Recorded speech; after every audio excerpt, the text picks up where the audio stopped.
Guys, তোমরা সবাই দেখো, আমার মিনু ঘুমাচ্ছে।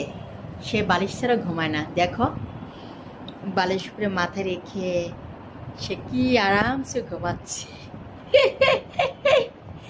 তোমাদের কাছে কেমন লাগছে তোমরা কিন্তু সবাই আমার কমেন্ট বক্সে জানিয়ে দেবে। কেমন দেখো, যে একটা মানুষ ঘুমিয়ে আছে বালিশ উপরে মাথা দিয়ে, সে সুন্দর, তাই না?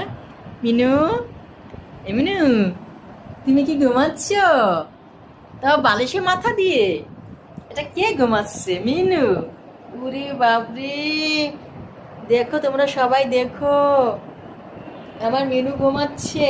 তাও দেখো, বালিশ উপরে মাথা দিয়ে সে রিল্যাক্সে ঘুমাচ্ছে। সেটিখানে কথা। তারপর দেখো ভিউয়ার্স, আরো একটা আছে। দেখো দেখো, ওটা কোথায় ঘুমিয়েছে? সোফার সাথে পা ঠেকিয়ে দিয়ে সে কি আরামসে শুয়ে আছে। বিশেষ করে দেখো, আমার মেনু, ও যে কি শান্তিতে বালিশে মাথা ঠেকিয়ে ঘুমিয়ে আছে। তোমাদের কাছে কেমন লাগছে তোমরা কিন্তু সবাই আমার কমেন্ট বক্সে জানিয়ে দিও। কেমন? ওকে, বাই।